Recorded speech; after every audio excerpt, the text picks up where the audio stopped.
Hey there, health lovers. Welcome to The Scoop, where we serve you straight nutrition talk, one scoop at a time. I'm Rachel. I'm a dietitian. I'm a wife. I'm a mom of two busy boys, and I am a big fan of making small, healthy changes that can lead to big results. So grab your coffee, your water bottle, or even your afternoon snack and settle in. We're about to dive into today's scoop.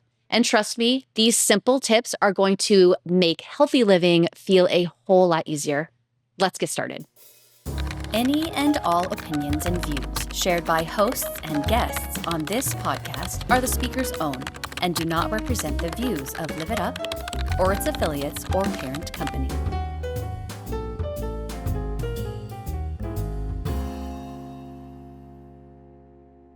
Hey everyone, welcome back to The Scoop, serving you straight nutrition talk, one scoop at a time. I'm Rachel. I'm a registered dietitian and a nutrition expert, and today we're talking more about sugar. Sugar is in a lot of stuff, and we typically think about sugar being in things like candy and, candy bars and pastries and ice cream, but sugar is also in things like fruit and dairy and vegetables. But this does not mean that all sugar is the same. So today we're going to talk about the differences between these sugars. And we're also going to talk a little bit about sugar addiction, which is controversial, but we'll get into that in a little bit. So if we're thinking about sugar from whole foods, we're thinking about sugar that also comes paired with things like vitamins and minerals, antioxidants. If it's coming from produce, probably has some fiber with it. If it's coming from dairy, probably has a bit of fat with it.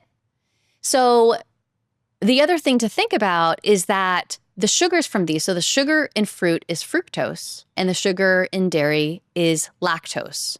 So when you're looking, for example, at a yogurt, then the sugars, part of them are naturally found in that yogurt.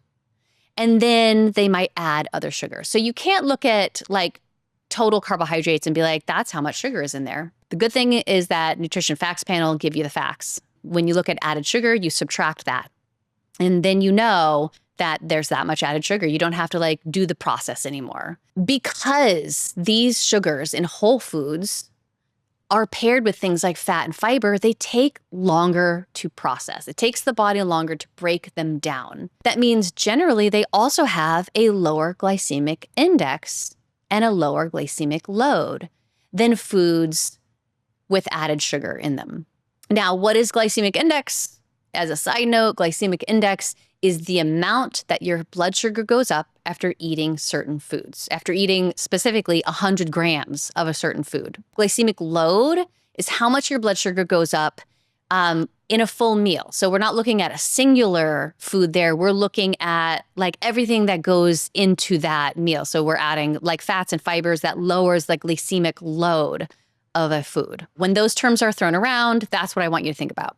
These whole foods, they help keep your energy and your metabolism more stable because you're getting those sugars with the fiber and probably with some protein and with the fat. So your blood sugar doesn't spike up quite as much as when those aren't found in there. Now with added sugars, these come in foods that generally have no other nutritive value for you.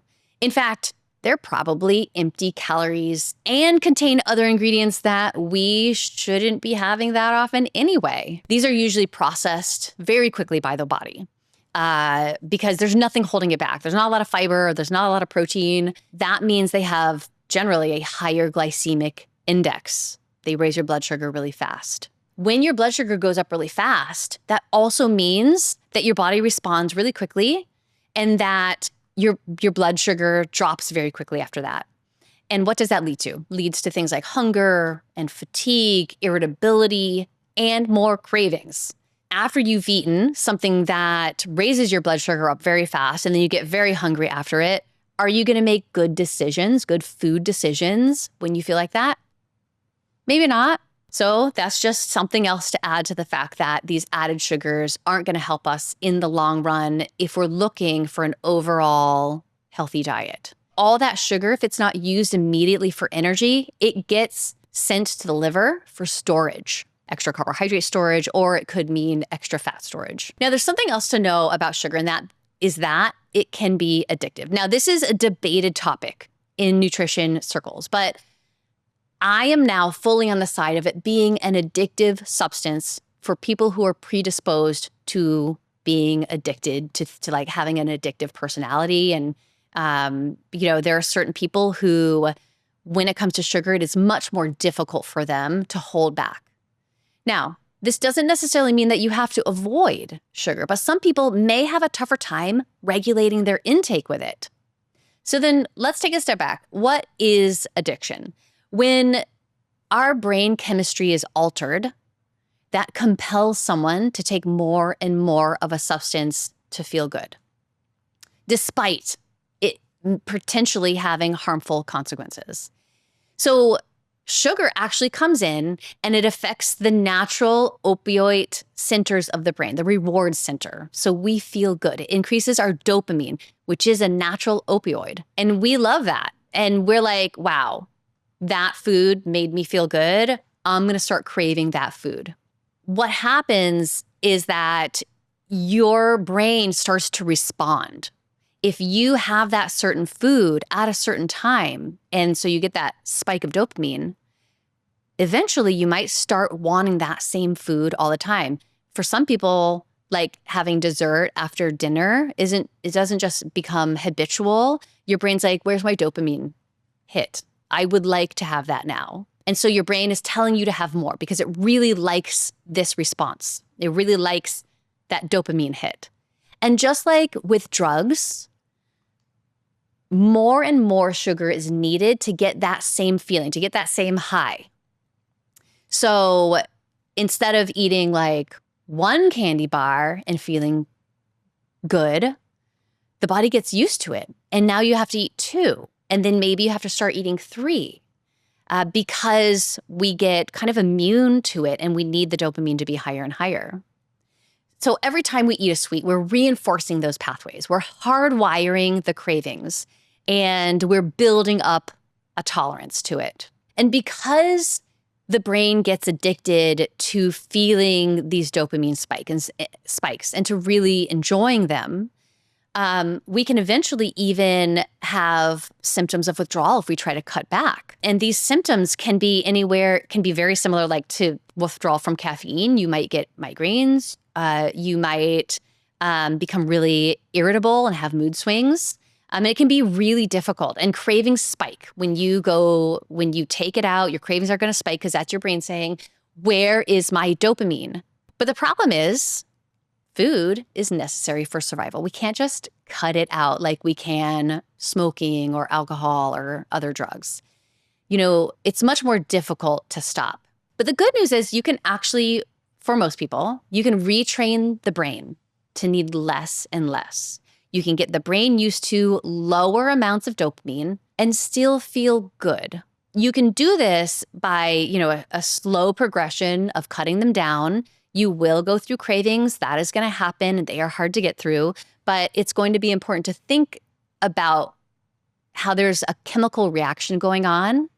And sometimes knowing what is behind what's happening in your brain causing the cravings can actually help you get through them a little bit better.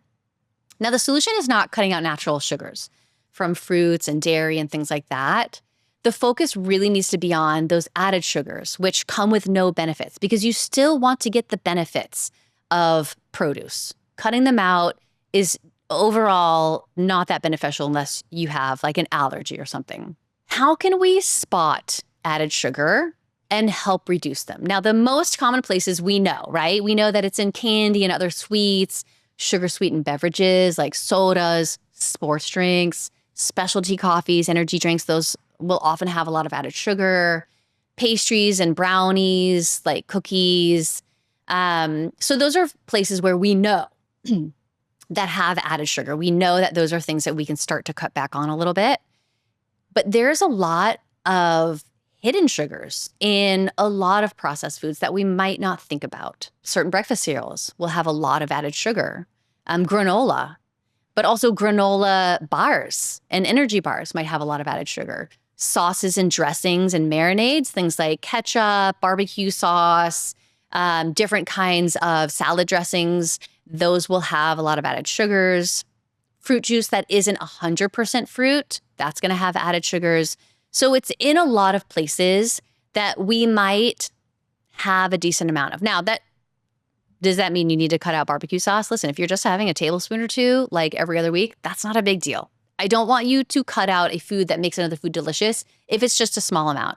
Now, if you were to tell me, Rachel, I have barbecue sauce at every meal because I can't go without dipping into barbecue sauce, I would say that might be something we can work on. But in general, if it's a little bit and it's not that often, it might not be a big deal. Also remember that it all adds up. So if you want, you can look at different foods and say, okay, which one has less added sugar, and start to make some swaps that way.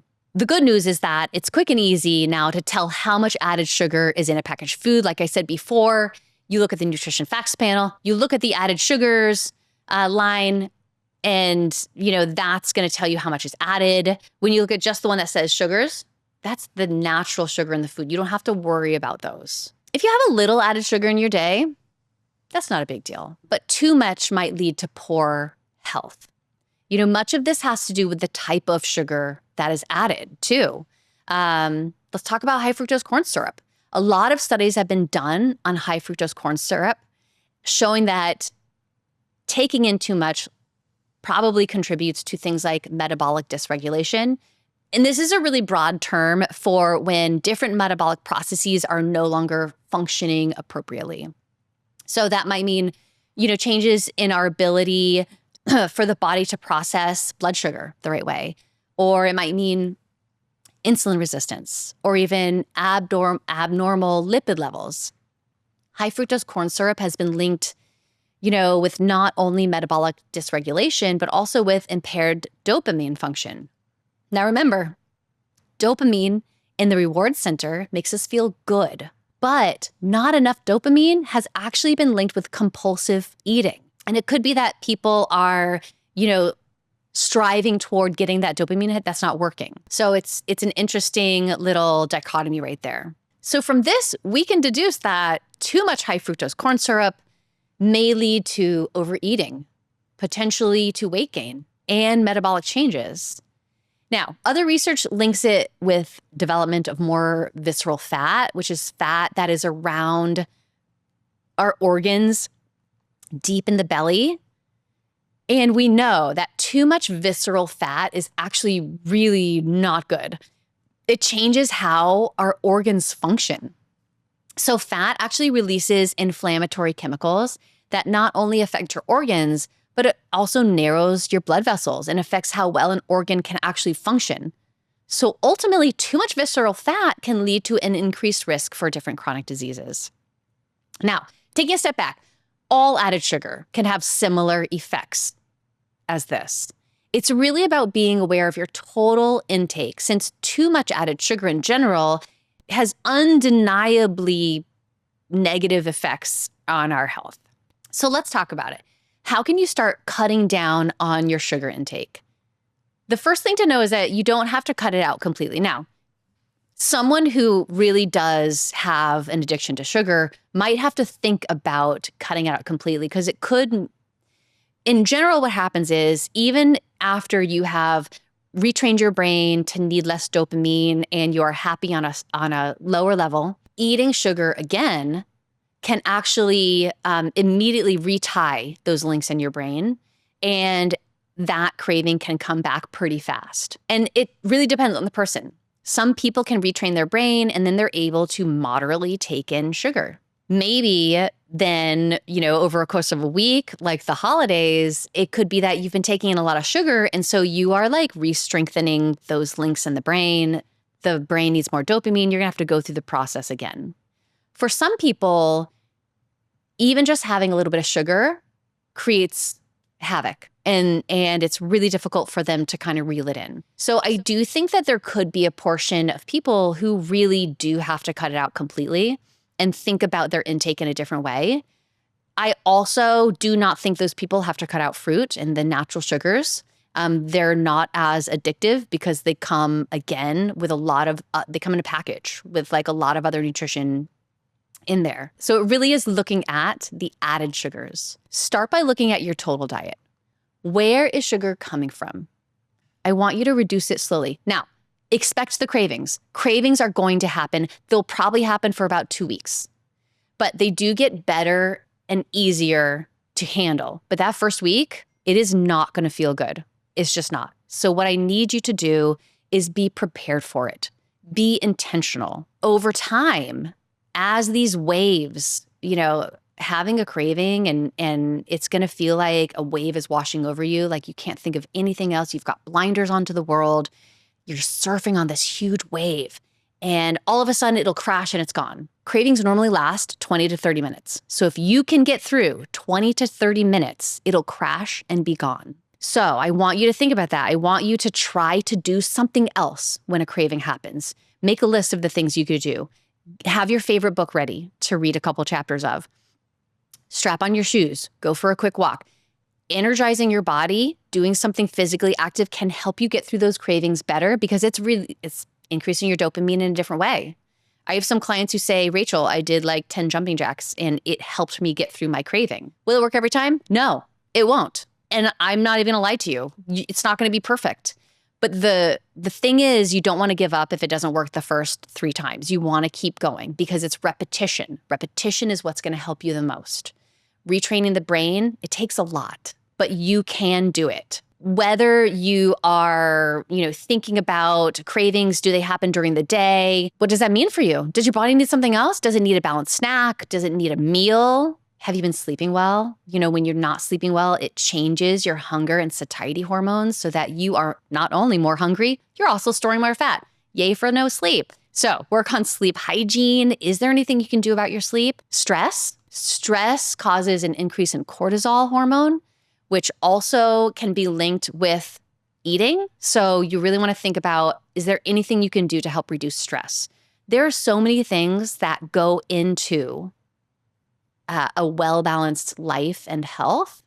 It's not just, when you're thinking about food, it's not just food, okay? You have to think about your whole body. What else is happening in your body that is creating cravings? Don't skip meals or snacks. That's another tip. Don't skip meals or snacks. When you skip them, your blood sugar goes down. You get really hungry. When you're really hungry, it's very hard to make conscious, intentional decisions around food. Don't get too hungry. Don't skip anything. Next, eat enough fiber and protein. Make sure you are satisfied and that your satisfaction lasts. Don't be afraid of fruit. It's not a villain, guys. Fruit has a lot to offer us.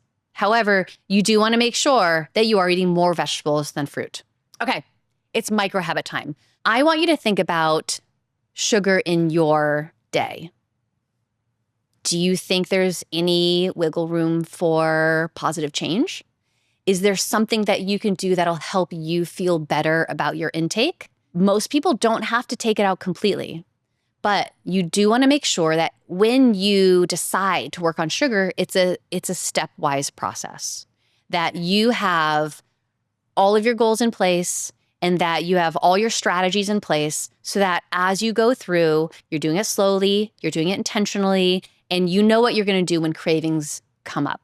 So if you have additional questions about sugar or about what habits you might want to be setting, reach out to me, comment, let me know. I'm happy to help you move through this process so that you are successful.